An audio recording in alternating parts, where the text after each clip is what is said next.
লাখো কোটি রাসূল যারা বিকারী আপনাকে আমাকে দুনিয়ার সমস্ত ঝামেলা থেকে ফারেক করে মাহে রমজানের চতুর্থ জুমাতুল বিদায় হাজির হওয়ার তৌফিক দান করছে। এই জন্য মহান সত্তার দরবারে অন্তরের অন্তরস্থল থেকে কালিমাতুর শুকরিয়া আদায় করি, বলি আলহামদুলিল্লাহ।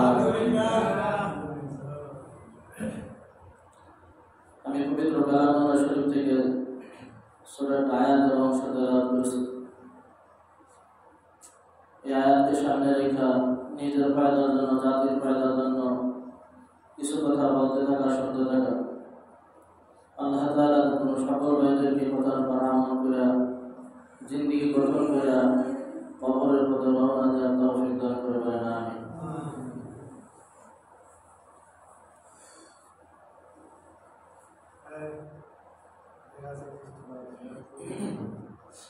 মাহে রমজান মাস অত্যন্ত গুরুত্বপূর্ণ একটা মাস, যেটা ছিল মুমিনের জন্য একটা রহমত স্বরূপ। কথা বলে ঠিক। মাহে রমজান মাস শেষ হয়ে যাইতেছে, জানি না কে কতটুকু নেকি অর্জন করতে পারছে। বলা হয় হাদিসের ভিতরে আসছে, এই মাহে রমজান মাস আল্লাহ তাআলা এই জন্য পাঠান যে ইমানের একটা ব্যাটারি আছে। কি আছে?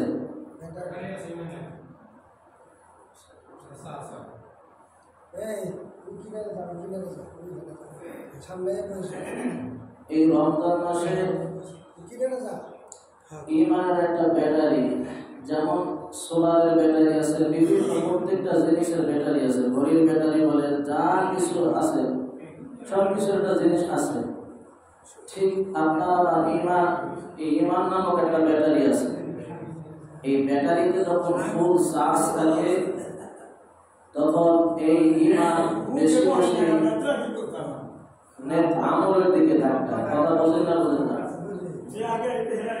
এরই খেয়াল করেন, ইমানের ব্যাটারি যদি পাওয়ার থাকে, কি থাকে?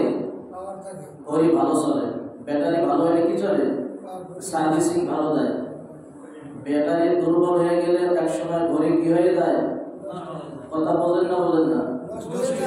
অফ হয়ে যায়। ইমানের একটা ব্যাটারি আছে এখানে। এই পাওয়ারের ইমান যখন বেড়ে যায়, ওইদা তুলিয়াত আলাইহিম সাদাতুহুম ঈমানা, এই যখন মুমিনের সামনে কোনো ইমানি মুযাকারা করা হয়, ইমানি জিনিস নষ্ট করা হয়, তখন হাদিসের ভিতরে আসছে ওই ইমানদারের ইমান আরো বাইরে যায়। বলেন না সুবহানাল্লাহ। তো ইমান যদি পাওয়ারফুল থাকে, ওই ব্যক্তি বেশি বেশি নেক আমল করতে পারে। বলেন না সুবহানাল্লাহ। পক্ষান্তরে ইমান যদি দুর্বল হয়ে যায়, অকৃত হয়ে যায়, এই কলব আর ধাক্কাইয়া মসজিদ পর্যন্ত আনতে পারে না। কথা বলেন ঠিক কিনা? যে ইমান তোমাকে মসজিদ পর্যন্ত আনলো না, ও দোস্ত, সেই ইমান তোমাকে কিভাবে জান্নাতে নেবে বলো তো? পারবে? এই জন্য ইমানের প্রতি মেহনত করা চাই। রমজান মাস আমাদের কাছ থেকে বিদায় নিয়ে যাইতেছে, আপনারও জানা নাই, আমারও জানা নাই। আগামী বছর বাঁচবো, আবার রমজান পাবো, আবার ইবাদত করবো, এটা বহু দূরের কথা। কথা বলা ঠিক নিঃশ্বাসে নাই বিশ্বাস। এই জন্য সময়ের কদর চাই, সময়ের কদর করা চাই। এখনো যারা মাহে রমজানের সম্মান করো নাই, আমি তাদেরকে বলবো, তুমি মাহে রমজানের সম্মান করো, তোমার ইমানের ব্যাটারিটা একটু চার্জ করে নাও। কি করো? ইমানের ব্যাটারি যখন চার্জ হয়ে যাবে, তখন তোমার নেক আমলগুলা করতে ভালো লাগবে। বলেন না সুবহানাল্লাহ। আল্লাহ রাসূল বলেন, প্রত্যেকটি বনি আদমের দেহের ভিতরে একটা মাংসের টুকরা আছে। কি আছে? যার নাম হলো কলব। যার নাম কি? কলব। এই কলবটা যখন একটা শিশু বাচ্চা জন্মগ্রহণ করে, তখন এই কলবটা পুরাপুরি আয়নার কায়দা পরিষ্কার থাকে। বলেন না সুবহানাল্লাহ। এই বাচ্চাটা যখন নাকি বালেগ হয়ে যায়, বালেগ হওয়া আগ পর্যন্ত ফেরেশতারা কলম ধরে না। হ্যাঁ, কলম ধরে। ওই বালেগ হওয়া আগ পর্যন্ত বাচ্চারা 2 বছর 3 বছর বাচ্চাই দেখেন অনেক কিছু শিখে ফেলায়, কোরআন পড়ে, হাদিস পড়ে। এই যে একটা সওয়াব, এই সওয়াবটা তার পিতা মাতার আমলনামায় আল্লাহর হুকুমে ফেরেশতারা লেখে। তো এই বাচ্চা যখন 12 বছরে পদার্পণ করে, 12 বছর হয়ে যায়, তখন এই বাচ্চার আমলনামায় গুনাহ এবং নেকির কাজ করে অটোমেটিক ফেরেশতারা ডান কাদের একজন ফেরেশতা আছে এই ফেরেশতা একটা নেকি লিখে ফেলে বলেন সুবহানাল্লাহ যদি ওই বান্দা গুনাহ করে বাম কাদের একজন ফেরেশতা আছে শুধু তিনি সম্মানিত ফেরেশতা আল্লাহ তাআলা এইগুলো দিয়ে কিয়ামতের ময়দানে বিচার করবেন আল্লাহ তাআলা তো নিজেই সাক্ষী আছে জমিনও সাক্ষী দেবে এরপর ফেরেশতারাও সাক্ষী আপনার আমার বিরুদ্ধে দেবে এই বনি আদম যখন গুনাহ করে তখন আমলনামায় ওই সেই আয়নার ওই গ্লাসের উপর একটা কালো দাগ লেগে যায় কি লাগে কালো দাগ লেগে যায় বনি আদম যদি এই গুনাহ থেকে ফিরে আসে হাদিসের ভিতর আসছে তাওবা করে তো এই তাওবার কারণে আল্লাহ তাআলা ওই গুনাহটা মিটিয়ে দেয় সুবহানাল্লাহ কি করে প্রত্যেকটি জিনিস পরিষ্কার করার একটা বস্তু আছে না নাই জামা পরিষ্কার হয়ে গেলে আমরা ধুই সাবান দিয়া বা গুঁড়া দিয়া বিভিন্ন পদে আমরা পরিষ্কার করি কিনা লোহা যদি জং করে এটা পরিষ্কার করার যন্ত্র আছে না নাই কি ওই সোডা দিয়ে 10 টাকার কাজ হবে কর্মকারের কাছে নিয়ে পড়াইয়া বাড়ি দিলেও সোজা হয়ে যাবে কথা ঠিক না তো এই কলম একটা আছে ওইখানে গোনা লাগলে ওটা পরিষ্কার করা একটা বস্তু আল্লাহ রাসূল রেখে দিয়েছে বলেন না সুবহানাল্লাহ সেই বস্তুটার নাম হলো তাওবা বস্তুটার নাম কি তাওবা আর যেই ব্যক্তি তাওবা করবে আল্লাহ তাআলা এত খুশি হবেন আল্লাহু আকবার হাদিসের ভিতর আছে মিশকাত শরীফের হাদিসের ভিতর আছে যে একটা মরুভূমিতে এক যুবক যাইতেছে মরুভূমির সাথী হলো উট কি খাবার দাবার বস্তু আসবাব সব ওই উটের পিঠে রাখা আছে হঠাৎ ক্লান্ত হয়ে যুবক ঘুমিয়ে পড়ছে আর উটটা একটা রশি দিয়ে গাছে বাইন্ধা রাখছে হঠাৎ ঘুমের তো উঠে দেখে যে এই রশি সিরা উটটা পালাই গেছে কি হয়ে গেছে এখন এই লোকটার বাড়ি যাইতে অনেক লম্বা সফর পায়ে হাঁটার কোনো সুযোগ নাই তো এই ব্যক্তি হতাশা হয়ে গেছে আর পাগল হয়ে গেছে চতুর্দিকে তালাশ করতেছে আমার উট গেল কোথায় আমি উট না পাইলে আমার গন্তব্য আমি বুঝতে পারবো না এই তালাশ করতে এক পর্যায়ে ক্লান্ত হয়ে গেছে আবার একটু জিমটির মতো আসছে হঠাৎ তার উটটা সামনে পাইছে কি পাইছে সামনে চলে আসছে বলেন তো এই ব্যক্তি কিরকম খুশি হবে ভাষায় বোঝানো যাবে কি পরিমাণ খুশি হয়েছে এবার বলতেছে যে এই ব্যক্তি যতটা খুশি হয়েছে এর থেকে পথ ভোলা বান্দা যখন পথের দিশা পাইয়া ফিরে আসে আর মালিকের কাছে তাওবা করে মালিক বলে উট হারা ব্যক্তি যেরকম ভাবে খুশি হয় এর থেকে বেশি খুশি হয় আমি আল্লাহ বলেন না সুবহানাল্লাহ ও দোস্ত এই জন্য আল্লাহ তাআলা কালামে পাকের ভিতর ছোট একটা আয়াত নাযিল কইরা তোমাকে আমাকে জানাইতেছে তুবু ইলাল্লাহি তাওবাতান নাসুহা নবী আলাইহিস সালাতু ওয়াস সালামের মতো মাসুম ব্যক্তি আসমান আর জমিনের ভিতর ও তো পবিত্র মানুষ আর হয় না কোনোদিন হবে না এই মানুষ দৈনিক 100 বার তওবা করতেন আল্লাহ তাআলার কাছে আম্মা আয়েশা রাদিয়াল্লাহু তাআলা আনহা জিজ্ঞাসা করলো ইয়া রাসূলুল্লাহ ইয়া হাবিবাল্লাহ এত তওবা কেন করেন আপনার তো আল্লাহ তাআলা বলে দিয়েছেন হাদিসে কুরসির ভিতর আছে কুফিরা লাকুম মা তাকদ্দামা মিন যামবিকা ওয়া মা তাআখার হে নবী আপনার সামনে পিছনে সমস্ত গুনাহ আমি আল্লাহ মাফ করে দিলাম আপনার জীবনে তো কোনো গুনাহ নাই প্রত্যেকটি নবী হলো মাসুম নিসবাত আহলে সুন্নাত ওয়াল জামাতের আকীদা কথা বলেন ঠিক কি না প্রত্যেকটি নবী হলো মাসুম এদের কোনো গুনাহ নাই তো এরপরেও যদি কোনো গুনাহ হইয়াও থাকে ভুল ত্রুটি তাহলে আল্লাহ তাআলা ওয়াদা দিয়েছে হে হাবিব আপনার কোন সব গুনাহ আমি maaf করে দিলাম পিছনের গুনাহ maaf সামনের গুনাহ maaf এরপর আপনি কেন তওবা করেন আল্লাহ রাসূল বলতেছে আয়েশা আমি কি আল্লাহ তাআলার শুকরিয়া আদায় করব না আমি কি আল্লাহ তাআলার কাছে প্রিয় পাত্র হইব না অথচ আল্লাহর হাবিব জীবনে কোনোদিন গুনাহ করে নাই পিছনের গুনাহ maaf সামনের গুনাহ সব আল্লাহ maaf করে দিয়েছে অগ্রিম ক্ষমা এই ব্যক্তি যদি দৈনিক 100 বার তওবা করে বলো তো তোমার আমার কতবার তওবা করার দরকার আছে হিসাব করা যাবে হিসাবের বাইরা দৈনিক তওবা করব এই তওবা করলে কি হবে আমার নিজেরই ফায়দা হইবে কথা ঠিক কি না বেশি বেশি তওবা করব আস্তাগফিরুল্লাহ রাব্বি মিন কুল্লি যামবি ওয়া আতুবু ইলাইহি লা হাওলা ওয়ালা কুওয়াতা ইল্লা বিল্লাহিল আলিয়্যিল আযীম হাদিসের ভিতরে আছে এটার নাম কাটি তওবা না এটা হলো একটা তাসবিহ এটা কি তাসবিহ তাও হলো আমি আজ পিছনে অনেক নামাজ কাজা করছি, জীবনে অনেক রোজা ভাঙছি, আজকে 27 রমজান চলতেছে, পিছনে আমি একটা রোজা ভাঙি নাই। আমার মতো তাগড়া যুবক এই জায়গা আছে, আল্লাহু আকবার, দেখলে খুব আফসোস লাগে, খুব আফসোস লাগে। রোজা রাখে না, ইফতারের সময় সে ইফতারের ভাগ লয় আছে না নাই? তাই রোজা রাখলে একটা সুযোগ খুঁজতেছি। ভাই কি সুযোগ? ভাই আল্লাহ তাআলা তো কিয়ামতের ময়দানে বলবে, হে বান্দা তুমি রোজা রাখছ না? ভাই না আল্লাহ রোজা রাখতে পারি নাই। ভাই ইফতারটা কি করছিলাম? ভাই আল্লাহ তা ছাড়ি নাই। চিন্তা করে কথা বুঝে, রোজা রাখে নাই, ওই ইফতার করতেছে। তো এই জন্য এই যদি তাওবা করে যে জিন্দেগিতে আমি যতদিন বাঁচবো একটা রোজা আমি কামাই দেবো না, এক রাকাত নামাজ আমি ছাড়বো না, এর নাম হলো তাওবা। দিস ইজ দা তাওবা। কথা বুঝেন না? বুঝেন? ওই আস্তাগফিরুল্লাহ পড়লে আর ওই যে আবার আকাম করলেন, ওই আস্তাগফিরুল্লাহ পড়লে মাথার ভিতর থাকলো এই চিন্তা, কারে ঠকাবো, কার মাথায় বাড়ি দেবো, কথা কার ঠিক কিনা? ওটা তোমার তাওবা না। এর রাসূল তাওবা বলে না। কি তাওবা বলে? এটা কোনো তাওবা না, এটা হলো তাসবিহ করা হয়। মুফতি সাহেব আছে এখানে ফতোয়া দেবে, যদি ভুল হয় আমার কথা সংশোধন করে দেবে, কথা কার ঠিক কিনা? ভুল বলার কোনো সুযোগ নাই। এই জন্য দোস্ত, তুমি আমি যদি তাওবা করতে পারি না সুহার মতো, তোমার তাওবাটা কোরআনের অক্ষরে উঠবে না। কোরআন যেহেতু কমপ্লিট, কোরআন আর নাযিল হবে না। কোরআনে যাহা কিছু দরকার সব হয়ে গেছে কমপ্লিট। কিয়ামত পর্যন্ত এই কোরআন কালামুল্লাহ এই অবস্থায় থাকবে। কোন একটা মানুষের ক্ষমতা নাই একটা জবরসের নকতা পরিবর্তন করার, কথা গান ঠিক কিনা? কেউ কোনো ক্ষমতা আছে? বাহাদুরি করতে পারবে না, কেউ কোনো ক্ষমতা নাই, কেউ কোনো বাহাদুরি করার ওখানে কোনো হাত নাই, কথা গান ঠিক কিনা?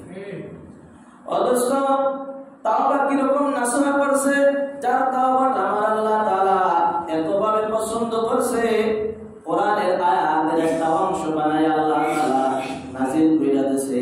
কিয়ামত পর্যন্ত যত উম্মত আসবে, যতবার কোরআন পড়বে, ততবার তুবু ইলাল্লাহি তাওবাতান নাসুহা। এই আয়াত না পড়লে তার কোরআন খতম হইবে না, কথা ঠিক কিনা? এই আয়াত যদি বাদ দিয়ে দেয় আর বলে যে ওটুক বাদ দিয়ে আমি পড়লাম, তাহলে খতম হবে? খতমের সওয়াব পাইবে না। এই জন্য নাসুহার মতো তওবা করার দরকার আছে না নাই? ইনশাআল্লাহ তার মতো তওবা করব। সে কি রকম তওবা করছে শুনেন তো। তো এই নাসুহা ছিল মানদু কি এক প্রকারের পুরুষ আছে, দেখবেন দাড়িও বাঁধায় না, মোছও বাঁধায় না, সমাজ আছে না নাই? তালাশ করলে পাওয়া যায় না, যায় না? বয়স 95 বছর, বয়স কতদিন? কাকার দাড়িও নাই, মোছও নাই। এটা আল্লাহ তাআলা ওকে ওই অবস্থায় বানাইছে। তো এই নাসুহা পেটের খাবারের কারণে, অভাবের কারণে এই নাসুহা এবার মহিলা সাজছে। কি সাজছে? আর এই দাড়ি আল্লাহ তাআলা একটা সম্মানিত নেয়ামত, কথা বলেন ঠিক কি? দেখেন কি কারিগর আল্লাহ তাআলা। আল্লাহ তাআলার নাস্তিকরা খুঁজে পায় না। তাই আল্লাহ তাআলা নাস্তে আল্লাহরে খোঁজার দরকার নাই, আল্লাহর কুদরত নিয়ে চিন্তা করো, তুমি এমনিতেই আল্লাহ পেয়ে যাবে। আমার মা, আমরা 5টা সন্তান, আমারে দিয়ে আমি বুঝাই, কয়টা সন্তান? 5টা সন্তান, 3 বোন 2 ভাই, আমি হলাম সবার বড়। এরপরে বোন, এরপরে বোন, এরপরে ভাই, এরপরে ছোট বোন। তো এই 2 বোন তো এক কারখানা থেকে আসছে, 5টা নাকি? তো এই 3 বোনের মুখে আজ পর্যন্ত কোনোদিন দাড়ি উঠলো না, কিন্তু আমাকে 2 ভাইয়ের দাড়ি আছে। কারণটা কি? কথা বোঝেন না? বোঝেন না? তো এই পুরুষের সৌন্দর্য হলো দাড়ির ভিতর, বলেন না সুবহানাল্লাহ। যাই হোক, আমি ওইদিকে যাবো ইনশাআল্লাহ। তো দোস্ত, এই জন্য দাড়ি সম্মানী জিনিস। কিয়ামতের ময়দানে এই দাড়ির কারণে কোনো আমল নাই, হাদিসের ভিতরে আসছে, শুধুমাত্র দাড়ি রাখছে আর পাঁচর কোনো আমল নাই। এই আমলের কারণে সে জান্নাতে একদিন যাবে, বলেন না সুবহানাল্লাহ। এই জন্য দাড়ি রাখার দরকার আছে না নাই? দাড়ি রাখলে নিজেরই ফায়দা হবে। তো এই নাসুহার কোনো দাড়ি নাই, পেটের ক্ষুধার কারণে এবার সে মহিলার শ্বাস ছাড়ছে, মহিলার পোশাক পরছে। এখন বর্তমানে ডিজিটাল জামানা, আজকে দেখা যায় আফসোসের সাথে বলতে হয়, মেয়েরা আজকে পুরুষের লেবাস ধরছে, আর মেয়েদের লেবাস পুরুষরা ধরছে। কি কথা ঠিক? এটা হলো কিয়ামতের একটা আলামত। কিসের আলামত? কিয়ামতের আলামত দোস্ত, আর কিছুই না। দিন যত যাবে তত খারাপের দিকে যাইতে থাকবে। একটা যুবতী মেয়ে টাইট পিট শার্ট পরা জামা পরা সে বাপের সামনে করতেছে, বাপ কোনদিন বলে না তুই পোশাক তুই কেন পরস? কথা কার ঠিক কি? এরা দাইয়ুস, এরা কি? এরা হতে পারে আলহাদ, হতে পারে মুফতি সাহেব, হতে পারে শাইখুল হাদিস, হতে পারে বক্তা। কসম খোদা, এদের জন্য জাহান্নাম নির্ধারিত কইরা দিয়েছে 1500 বছর আগে বিশ্ব নবী কইরা দিয়েছে। কথা তাই জন্য জান্নাত না জাহান্নাম? জাহান্নাম, এদের জন্য জাহান্নাম। খবরদার খেয়াল করবো, আমার বাচ্চার পোশাক আমার টাকা দিয়ে তো কিনবো নাকি? আমার বাচ্চার পোশাক আমার টাকা দিয়ে কিনবো, আমার স্ত্রীর পোশাক তো আমিই কিনবো। কথা বলে ঠিক? এমন যেন না হয় যে পোশাক পরবে তার ইজ্জত রাখবে না, ওই পোশাকের দরকার নাই। কথা বলে ঠিক? এই সোশ্যাল মিডিয়া সেটা দেখছেন যে মার্কেটের গেছে এমন পাতলা শাড়ি এইটা পছন্দ করছে, ওই কিনে দেয় নাই, ওই মহিলা এবার বাসের আগায় উঠছে, এবার ওইটা নামাইতে সাংবাদিকরা আছে, দেখছেন না? চিন্তা করে কি পিটানের দরকার। যাই হোক, বলতেছিলাম এই নাসুহা এবার মহিলার সাথে সাজছে। মহিলারা যে পোশাক আদি পরে চুল টুল বড় করে যেখানে যা লাগানোর দরকার লাগাইয়া এবার বাদশার কাছে চলে গেছে। কোথায় গেছে? বাদশা ইন্টারভিউ দেওয়ার জন্য সকলকে ডাকছে। আমার মেয়ে একটা অপরূপা মেয়ে, একটা আমার মেয়ের একজন খাদেমা লাগবে, যে আছে তাকে আমি উপরূপণ বেতন দেবো, ভাতা দেবো। এইরকম ভাবে নাসুহা চিন্তা করলো, দেখি পরীক্ষা দিয়ে যদি পাশ করি তো ভালো, কি করবে? যদি পাশ করে তাই ভালো। কিন্তু নাসুহা এমন সাজগোজ করছে, মেয়ে ফেল হয়ে গেছে। কি হয়ে গেছে? মেয়ে ফেল, নাসুহা পাশ করছে। যাই হোক, নাসুহা পাশ করার পরে দীর্ঘদিন পর্যন্ত এই নাসুহা বাদশার মেয়ের খেদমত করতেছে। চিন্তা করেন, একটা পুরুষ হইয়া মেয়ের খেদমত করে। তো এইরকম ভাবে খেদমত করতে করতে হঠাৎ একদিন রাজমহল থেকে কি আসলো, সংবাদ আসলো, এই বাদশার মেয়ের গলার হাড় হারাই গেছে। কি হারাই গেছে? হাড় হারাই গেছে। আর বাদশা হুকুম দিয়েছে, আমার মেয়ের হাড় যার কাছেই পাওয়া যাবে তাকে আমি হত্যা করবো। কারণ চুরি করছে, সে জায়গা মতো চুরি করছে। কথা ঠিক কিনা? তো এবার সমস্ত মানুষ এলাকায় বাইকিং করে দিয়েছে, যার কাছে হাড় পাওয়া যাবে তার আর রেহাই নেই, বাদশার হুকুম, ফাঁসি হয়েই দেবে। তো এবার সমস্ত মহিলা পুরুষ সব দুই কাতারে সারিবদ্ধ হইয়া দাঁড়ায় গেছে। এরকম বিশাল লাইন হয়েছে। তো নাসুহা এবার মহিলাদের কাতারে গেছে। কোন কাতারে? মহিলাদের কাতারে গেছে। পুরুষ এক পর্যায়ে চেক করা শেষ, পুরুষ তো চেক বেশি আর করা লাগে না। কথা ঠিক কিনা? কিন্তু মহিলারা এমন কিছু টাকা পয়সা এমন টাকা লুকায়, আপনিও পাবেন না। কথা ঠিক কিনা? হাদিসের ভিতরে আসছে ঘটনা, যুদ্ধের একটা ঘটনা। খলিফাতুল মুমিনিন হযরত ওমর ইবনে খাত্তাব রাদিয়াল্লাহু তাআলা আনহু এই যুদ্ধের ব্যাপারে আলোচনা করতেছে। তো এক ইহুদি মহিলা এই সংবাদ শুনছে, শুইনা তাড়াতাড়ি চিঠিতে লেখা বেনির ভিতর বইটা দৌড়াচ্ছে। হুজুর আকরাম সাল্লাল্লাহু আলাইহি সাল্লাম বলতেছে, ওমর তাড়াতাড়ি এই মহিলাকে ধরো, এই মহিলাকে না ধরলে আমরা যুদ্ধে বিজয় হইতে পারবো না, কারণ এই সমস্ত পরিকল্পনা এই মহিলা শুনছে। তো যাই হোক, ওমর তো ওমর, কথা বলেন ঠিক কিনা?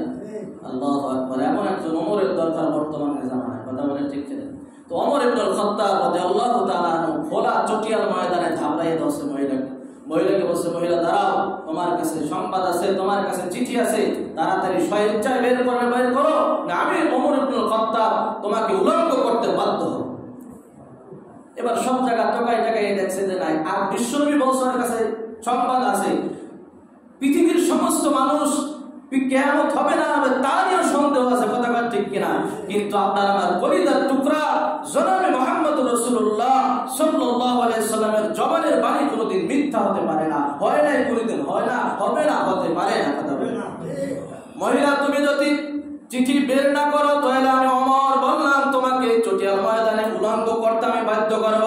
খলিফাতুল মুসলিমিন হযরত ওমর তো ওমরের মেজাজ দিয়ে যখন নাকি বলছে আল্লাহু আকবার, মহিলা এবার চুলের বেনির ভিতর থেকে এবার চিঠিটা বের করে দিয়েছে। কোথায় লুকাইছে? চিন্তা করে আপনি আমি তালাশ করলে পাইবো? সাংবাদিকরা তালাশ করলে পাইবে? আল্লাহু আকবার, আল্লাহু আকবার। পুরুষ চেক করা হয়ে গেছে, মহিলাদের চেক শুরু হয়ে গেছে। এবার নাসুহা ধরে কাঁদতেছে, আল্লাহ তুমি আমাকে এই বিপদ থেকে বাঁচাও। কি থেকে বাঁচাও? কে নাসুহা কি হারিয়েছে? তাই কাঁদে কেন? আজকে ধরা পড়ে যাবে চোরের 10 দিন গৃহস্থের 1 দিন চাঁদ। কই তুমি যাও, কথা কও ঠিক কিনা? আজ তোমার আর সারা নাই। আর মহিলাকে চেক তো এই যে বললাম কথা হচ্ছে কিভাবে চেক করে আর কিভাবে চেক করার দরকার। এবার নাসুয়া কাঁদতেছে আর বলতেছে, মালিক তুমি এই বিপদ থেকে আমাকে উদ্ধার করো, কসম করলাম জীবনে কোনোদিন আর পাপ করব না, আজকের থেকে ওয়াদা করলাম পাপ ছেড়ে দেব, বাদশার মেয়ের কাজ আর করব না। এমন ভাবে কান্নাকাটি করেছে আমার আল্লাহ তাআলা তার তাওবা কবুল করে নিয়েছে। বলেন না সুবহানাল্লাহ। নাসুয়ার আগে আসতে না আসতে হাতটা পাইয়া গেছে এক মহিলার কাছে। হাত যখন পাইয়া গেছে তখন তো আর চেক করার প্রশ্ন নাই, কারণ আমার মাল আমি পাইয়ে গেছি, আর দরকার নাই চেক করার কোনো দরকার নাই, প্রয়োজন মনে করি না।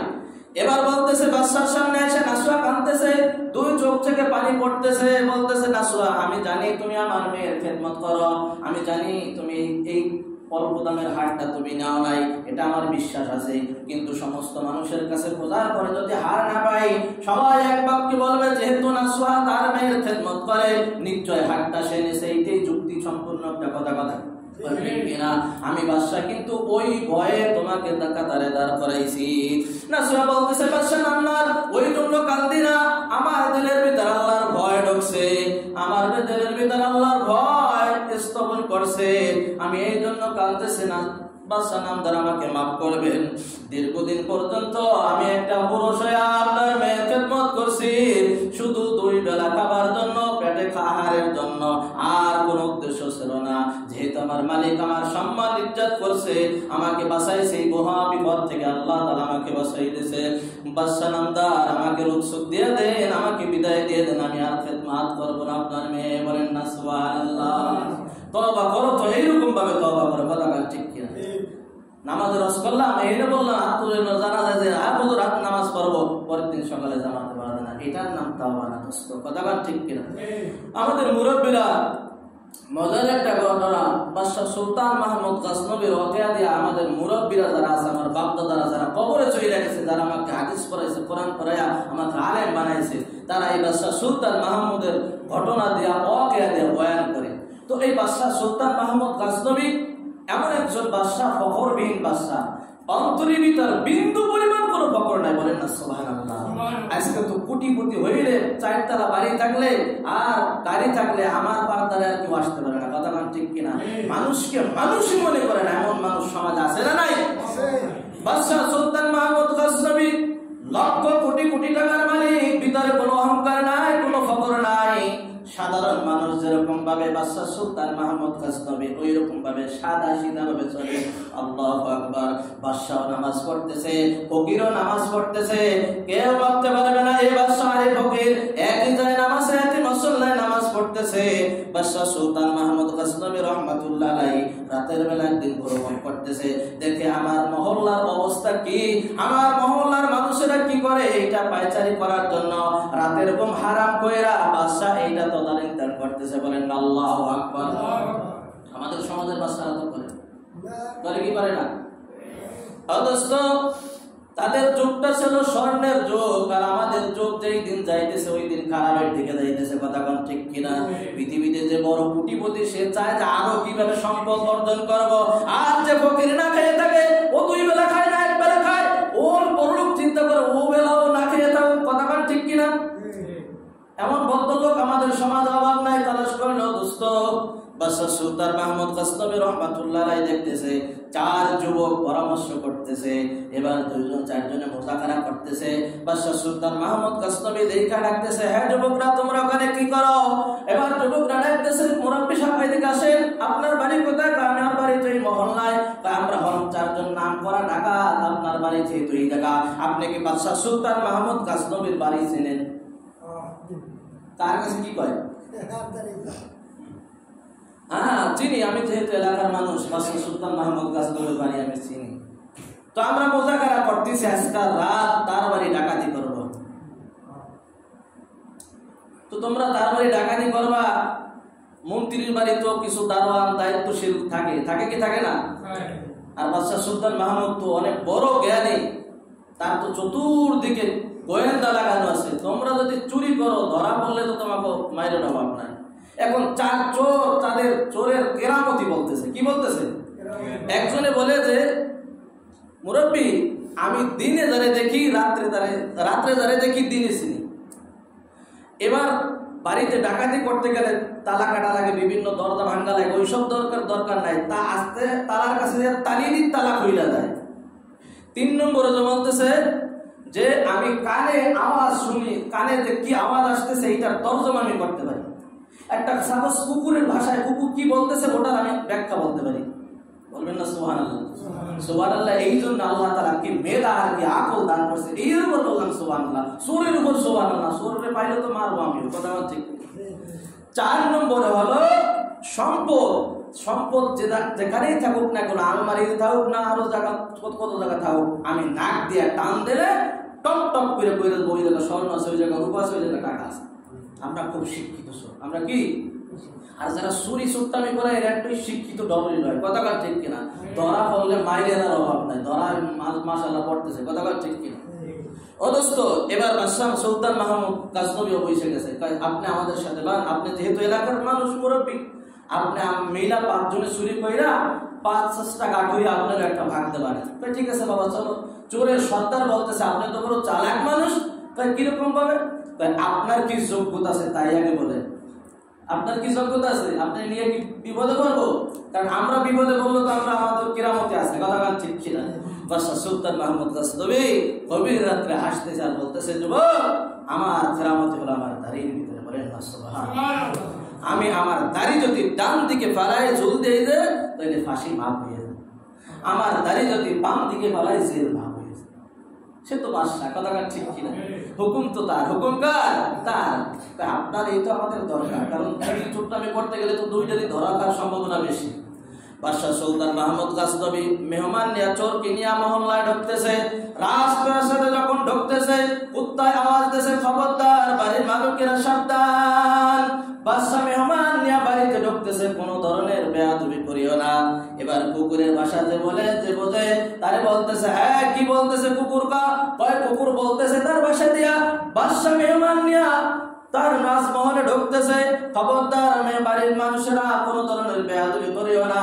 আমি জানি যে মানুষের মাথা মাঝে মাঝে সেন্স হারাই দেয়, তাই ঠিক করার জন্য ওই পাবনা পাঠাই দেয়, কথা গান ঠিক কিনা? এখন দি কুত্তার মাথা খারাপ হয়ে গেছে, আমরা এখন 4-5 জনই চোর কিনা আবার বাদশা, কথা গান ঠিক কিনা? বেশি একটা গুরুত্ব দিল না, ঢুকে গেল রাজমহলে, হাত দিয়ে বাড়ি ধরো, তালা খুলে গেল, নাক দিয়ে টান দিল, সম্পদ কোথায় আছে সব গাঠি বানাইয়া 5 গাঠি, কয় গাঠি? 5 গাঠি বানাইয়া এবার 100 রাসের ভিতরে একটু অলস রাত্রে আমাদের কাছে তো জেল পাশে সব মাপ আছে, কার আমাদের আছে না নাই? তারপরে একটু ঘুমাই, তো ঘুমানোর পরে বিশ্রাম নেওয়ার পরে রাত জাগা মানুষ ঘুমাইছে, সব ঘুমাইয়া নাক টানতেছে। আর বাদশাহ সুলতান মাহমুদ গাজনবী ফজরের আজানের সময় হয়ে গেছে, আস্তে বের হইয়া তালা লাগাইয়া রাজমহলে চলে গেছে, নামাজ পড়ে এবার বলতেছে, দা 4 চোরা আছে, যাই দেখে এখনো ডাক 4 চোরা রেডি আসছে। এবার বাদশাহ সুলতান মাহমুদ গাজনবী সিংহাসনে বসা। কি ব্যাপার বাদশার বাড়ি আজকে চুরি করছে? আজকে তো জানে শেষ করে বলাবো। সবাই খুব টেনশনে আছে, কিন্তু এক ব্যক্তি খুব কোনো টেনশনে নাই। ও হাসতেছে, খেলাইতেছে, বন্ধুদের দিকে তাকাইতেছে, আবার বাদশার দিকে তাকাইতেছে, তাকায় বলতেছে, বাদশা নামদার আপনি আমাদের সাথে মজা করতেছেন, আপনি না আমাদের সাথে রাত্রে চুরি করছেন। আমি তো সেই লোক যে রাত্রে দেখি দিনে চিনি। সুবহানাল্লাহ বলবেন না? রাত্রে দেখলে দিনে চিনি। বাদশাহ সুলতান মাহমুদ গাজনবী তার মুজিজায় কেরামতিতে খুশি হয়ে গেছে। যাও, আজকে বাদশার বাড়ি চুরি করছো, আজকে তোমাদেরকে সাধারণ ক্ষমা করলাম, জিন্দিগিতে কোনোদিন আর চুরি করো না। এবার সর্দার যে ছিল, যে লিডার ছিল, সে কান্নায় ভেঙে পড়ছে, হায় আল্লাহ কি করলাম, জীবনটারে বরবাদ করে ফেলাইলাম। একদিনের সোহবাতে, কাজদাবের বাদশার সোহবাতে যদি বাদশার বাড়ি চুরি করে আজকে মাপ পাওয়া যায়, বাদশারও তো একজন বাদশা আছে, তিনি কে? আল্লাহ। ওই আল্লাহর কাছে যদি মাপ চাওয়া যায়, আল্লাহ তাআলা এই জাহান্নাম বাদ দিয়া আমাকে সোজাসুজি জান্নাতে ঢুকাইতে বলেন না সুবহানাল্লাহ। ওইখান থেকে তাওবা কইরা এমন হাদিস কিতাবের ভিতর লিখতেছে, বড় ওলি হইয়া ওই ডাকাত মারা গেছে, বলেন না সুবহানাল্লাহ। এই জন্য তওবা এই কোন করার দরকার। কথা বলে ঠিক কিনা?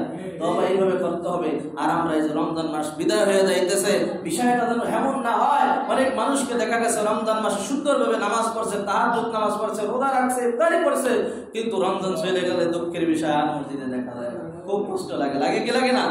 এই জন্য দোস্ত, হায়াত কিন্তু বেশি দিন নাই, হায়াত বেশি দিন আছে না। এটা ইমানের ব্যাপারে, ইমান চার্জ দিছি, আজকের থেকে তাওবা করবো। রমজান যেরকম কাটাইছি বাকি দিনগুলো এইভাবে চলবো। আল্লাহ তুমি তৌফিক দান করো। যাহা কিছু বললাম সকল ভাইদেরকে আমল করে তৌফিক দান করেন।